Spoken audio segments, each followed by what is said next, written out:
nti babadde bakwata emisango nti Mbabazi bamulira bilioni 13 nti bamuganye okwogera mulamuzi kyoyo abantu gwe batatwala misinde yali agenda mu business gundi trip as a minister, as a prime minister. Hey, when did he lose? Moses Ali was also heckled.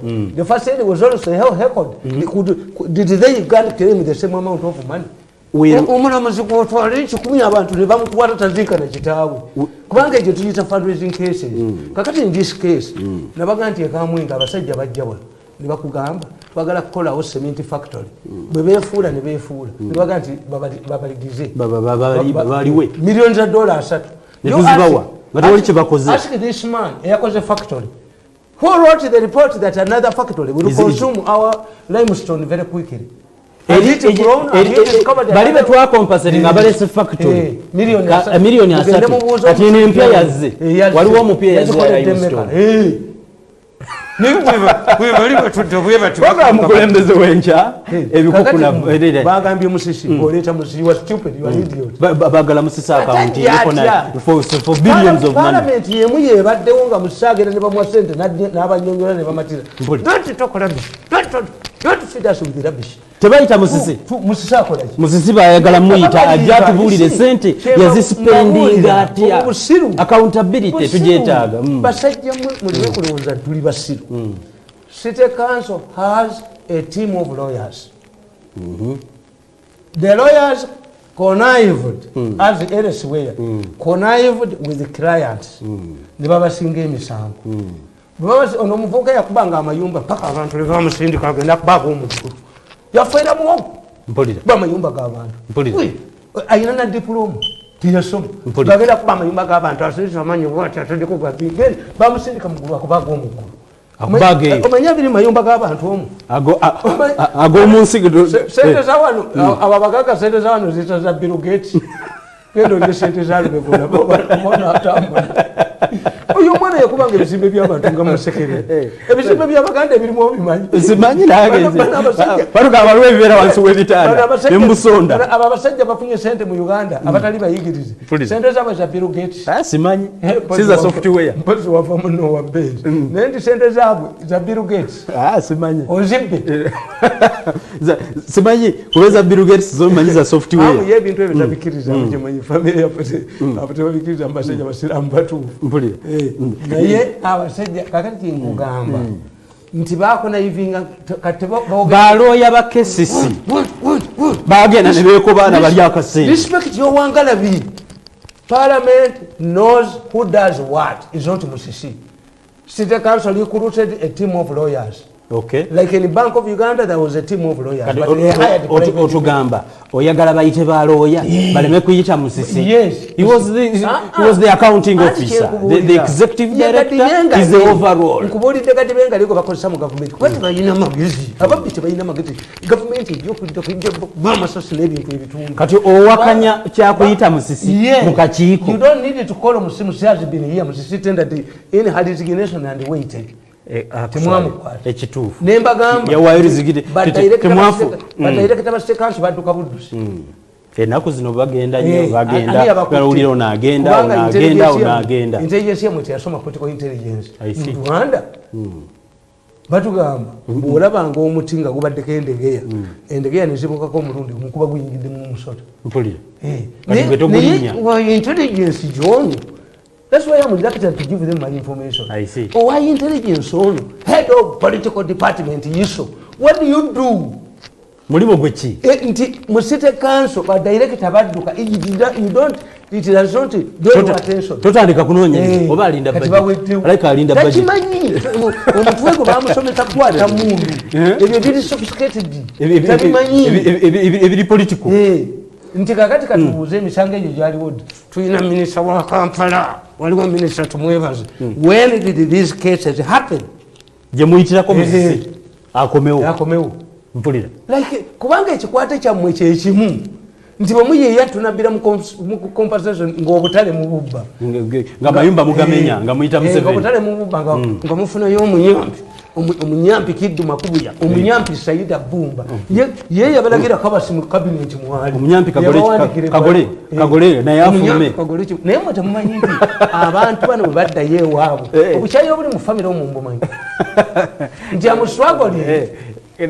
I'm struggling with my children bakuga daddy bakujoganye era okyambala ebikofiira byabwe they were affected. I see. Abaana ne performance masomero egwa kati Kakole addayo ewaabwe atula n'ennyina ne kitaawe abagaba n'essabbye kuba bazimubuuza taziina mu Uganda ndi munyampi bali abakikoze badduse be babadde bateekayo emisango eminene kati bakwata omunyampi bo bennyini baba bakikoze besu batemye mu Uganda temuli mu muntu asobola resigninga mu mirembe n'ava ku kifo. Let me tell you gondi atava mu kifo okuva mu kifo nkimanyi like me I never applied to join the civil service. I see. I came to work for Museveni. Once it fails I go home. I see. Yeah, because I'm not a civil servant man. A civil servant man came of a job you can transfer you. I tell you about transfer, no more transfer. Pussy. That was in marriage.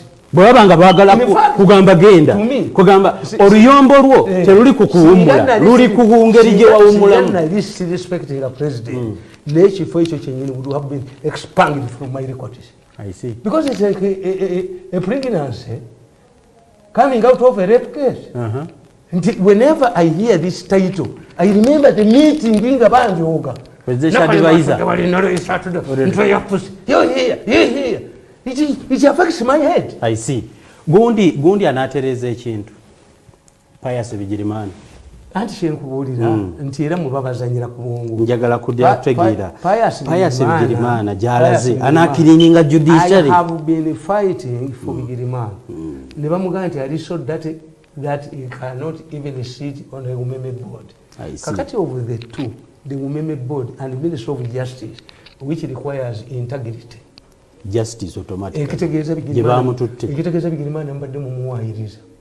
Bino byembadde mumwogerako ebibadde bituufu. Atajja musenkukuntu nenkwasa omutwe. Mulalu naye akasajja ka New Vision mu basirika tulina akawumba kadoma kali mu New Vision. Nti you malign me. You subject me to negative articles for 4 months. Ajja tukole waliyo omulimu oli kasiru yo oli mufugwe bwate mu basiru oli mufungula ndiga tulina omuwumba tuuto tulina ekimpemempeme tulina omufungula ndiga twafunye omuwumba kadoma oyo yo wabujja omuwumba owenge naye omufungula ndiga aba musiru nnyo kubanga tasobola kutegeera nti endiga nkazi oba nsajja tagifungudde no you subject me to negative articles for 4 months. And you see, yakuzobeziga bwera tulinayo diplomatic service. Mpulira. Fa baganda tugamba. Engalabi yatike. Munjo yingira nejjukira kye wankola. Engombo. Oyino giteeka ku mulyango. Naye abanyakole bayina tekine ensonga. Nti omala okunza kati kine ensonga tukubagana omunattirawo munne. Kine ensonga. Kine ensonga fe ku muganda kine ensonga. Naye abaganda basonyiwa. Bagira ne basonyiwa. Fe tulina n'omuteego ti abaana n'abazzukulu. Muteego gwajja mu nyumba. Nze nagenda nenkaba bamanyiyo. Simanyi. N'okuba emyezi ena bayise nnyina bamukebera omutwe. Mange gwe baali bookya. Kati gyo mwagenda bwebugerere. Singa mwamwokya. Mpulira. Obula saakala mu Uganda mulundi n'ogumu. Yaddiranga buli lwakutaano n'akubiriza abantu batuuke. Abatagala Federo kati Federo gaajogeddeko. Federo manyiga ajogerako kati. Bwe bagenda bugere bamala bawa sente boogera ku Federo. Bajiwuliddeko nga bajogerako. Kakati n'olaba Namulindo. Kati Namulindo teyeetaaga kunoonya kalubu. Namulindo abeeri mutyabule ng'atyabulira Kabaka. Eba New Vision bamusiige mu bibiri. Omutyabule ye Namulindo amutyabule. Nabuuza Bobi Wine nti omutyabule wamunoonyezzaako. Omutyabule yatyabula. Wabeera atyabula. Atyabula buli kaseera atyabula. Kati kamutaddeyo eri akasajja kagezi kataddeyo owaka n'akuuma ebintu byako nga Museveni ayiise. Ogagaza kasajja kanafiki nnyo kabala naye tekalina wakudda kajoganze nekangobesa nekankuba nekajoga mukasa Namulindo ayagala bwemu nekakwata gundi nekakwata alikola kintu kye naye ayagala bwemu eyo faamu twagiwamba yakutema tekalirinyeyo bwekati tukazingizayo bennanziga ewakiso twali kulinnyayo tayinza kulinnyayo febe yayonona eyo faamu twagigabana tugende gitemu bibanja mpulira ye bwalirinnyako mu lubiri netubakwata bombi ne munne bwe bafaananya ebikolo ala natuyamba netubakwatayo bombi noyo munabaga mukulembeze wekya ebikukulavu n'abakukunavu tuyina gundi so mwe ebintu bino bibalema kyotanyonyodde bulungi gundi as if ebintu bya bapresident mu kyalo a city council has a team of lawyers. We must also look at when these cases happen. So, you're telling me, minister. Lawmakers should meet with the lawyers. Was done to cheat the government. They were committing. Obubbi bwennyini bwe bulina okuyisa musisi ajja abunyonnyoye ayogera ku musimu bamayinjo kasozi obadde mukwano gwange va ku musisi musisi yarizayininga n'abawa n'obudde munoonyereze kati bamwagaza ate enso ne musisi abalema kitata yabalema noono omwana jabbalema kwate mukyalina koozi mirundi mutamiivu kayikola mutamiivu buli omu yenna gwemugobye mutamiivu then you lose the point. You lose the point. The issue is these senior people in the Ministry of Justice, Justice, Attorney General's Chambers, create cases, the last fellow court, the judges, the awarding of money. Perfect one, no, Kagolechi Vumbi, and so Logan Abasajab. abasajja beekolerayo emisango nga gyabwe ne bagenda ne babuulira n'omulamuzi anaagisala atya ne bafuna ssente mpulira nejesekanso bwe giri kati Kagole tabiriimu tosobola gaana nabagamba nti abasajja bali bagezi basooka ne bakukubira essimu eya president eyo switchboard yakukubira nakwata naye bwoba tomukutte teddayo ekituufu eri wanuwe ekuba bukubi tosobola giddamu bayinza okuba essimu eyo ne bagijjako ogenda okuzuuka ku macyanga nga kuliko missed call ya State House noga nti essimu yawaba oba olya bonna nti that is muzeyi, I think muzeyi wanted to talk to you. Muzeyi aleka yakubidde essimu ena muzeyi yankubiddeko yadda ngamba ki kaakati wayita ennaku nnya ayimisa mirundi yes. But where do you keep your phones? Muzeyi wanted to talk to you, but you were nowhere to be seen. Now, that money you got from the treasury, you have it? Yes. But Muzeyi wants it to use it for certain purposes. Oloba kufera. Ate tebakuwa bwembe ekikumi. Anti Muzeyi yazaaga. Sente zavuddeyo. Muzeyi abadde azeetaaga. Kaakati ne wayita ennaku nnya ne bakukuba mu red paper. New cabinet reshuffle. The following names have been sent to the vetting committee nga muuli. Nawe ne weesoma. Muzeyi yasanyuse nnyo akasente ke. Ekikolwa kye namukoledde. Bamafia bali musoma akatabo kange inside the palace. Tekaliiwo. Nange baabi nkola nalinja kuba nakalema yo muwangulemu amanyi. Era kasanalaba nga Muzeyi aleese nakalema nemmanya nti the mafias are in charge. Tumalize ne electoral reforms. Electoral reforms zinayambako okutereeza ekintu. Mu byobufuzi batugamba nti whenever you see a politician complaining about leveling the ground, it means he's either weak or is an idiot. Teri nsi egenda kubeera mu kulonda nga kuli gundi. Naye mmwe ekibayamba nti kooti yalagira ate kooti yatubulya byakwogera kuba kooti yabawa blanka check nti reforms must be carried out. Kubanga kooti yali tubuulidde nti the following reforms zaali badde zikolebwako. Is it going to be in Uganda practice that whenever you have a general election you make reforms? Obote nze nali musajja mukulu nali mu DPUC wing ne bakolawo interparty commission ngeno gye boogerako. But the interparty commission did not change anything. Obote yakavinga constituencies on the basis of gerrymandering. Apache North, Apache West, Apache East, Apache South West. Mumpinyi mwalimu constituency nnya. Mu Masaka mwonna nga mulimu nnya. Tudde mulimu mmeka. Yagamba mbwe waabo mu North gundi transport is not easy. Two, ne bakola provision nti if none of the parties gain seats that enables it to form a government, the last party to form a government should take a power. UPC. On the eve of election, 18 returning officers were sacked by Mwanga. Next system agenda ngatekola. Obete teyesimba wantu wonna. How did he become president of Uganda? How did he become the president? Yanti ngababikola baba dipe bali ku kimu. Enyanja tenoga. Ni baba. Before the elections, 18 UPC candidates went through unopposed.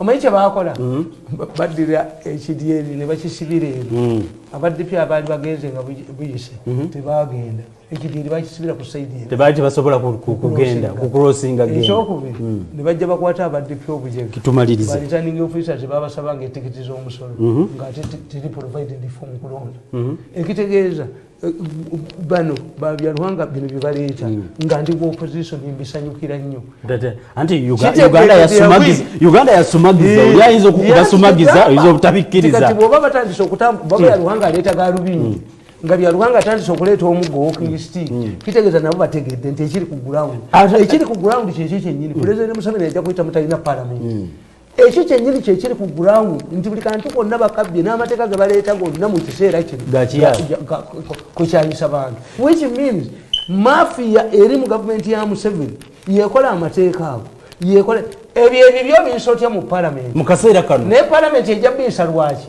parliament eyagala nnyo ebivundu emusabe sente nti kino kifu tuwe sente tukiyiseewo tumaliriza programu omukulembeze w'enkya akatabo Kampala for better all for money who benefits kawali kawandiika ku Musisi naye nga bwetyo bwe tutambudde Musisi mumuveeko omukazi agenda akole gyali yabakolera tayimu ye yamwe team of lawyers Kampala has a team of lawyers Musisi is not a lawyer ebisanga ejo they rotate around the judges connived with these lawyers to create bogus cases where they could get money and to your surprise whenever they create a fake case they get their money is paid immediately fake cases jamangu era singa ninga oyo omwana kagole kivumbi mbawandikako sitinka ne musebe bawandiseko sitinka n'omusajja ono gundi Diana gwe yagoba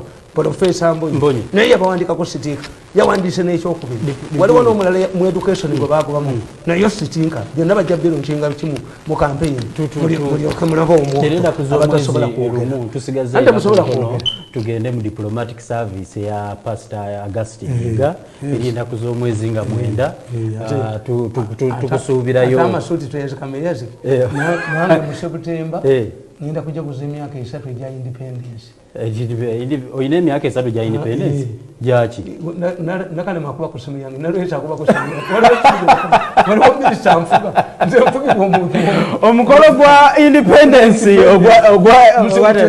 September oleta independence tamale birudi 3 years of tamale independence nina n'omwana nga ayanjula omuyinza sikola nkunga sikola meeting nkwata abagagga mikwano gyange 10 omukolo ne bagumala ayanjula ddi ire mu kugundi oku celebration zezimu bwetutyo bwe tutambudde program mukulembeze w'enkya nakole emikolo nga muleeta aba Nigeria abadde Albert nange ku mukolo gwange kuliko ekyo kyabadde kirala avudde bwe nije kuza emyaka 3 butamfa nako jozi oleta politician Kenya 3 years of Tamales independence ngenda kulonkinga inside the palace I see akatabo ekyali mu lubiri banga byenda babulyanga byonna ebyango bya nokola kino okukola ki abaana baali balokoza mbokasobola okumufuka ne bagamba mumukuba nnyo mumukuba avuma nakalema mumukuba avuma batabayina n'okwenga abadde Albert Luswata yenze kanka omusumba Augustine Yiga mu diplomatic service n'omusumba Andrew Jengo bwekyo betutambudde olunaku olwaleero eri tubeerayo ne Abdul Musoke saako bannaffe abalala mu programu eno tusiibudde programu njiddemu olw'Essande emikutu gyaffe gya social media tuyina ABS Television Official saako ne kututeeka ebirabika ebya Tamale mirundi akakofiira yetoze nako abantu bayinza okugaita ejjogo naye waliko n'okasuula naye watyo tutambudde mwebaikola abalabi balungi mweraba.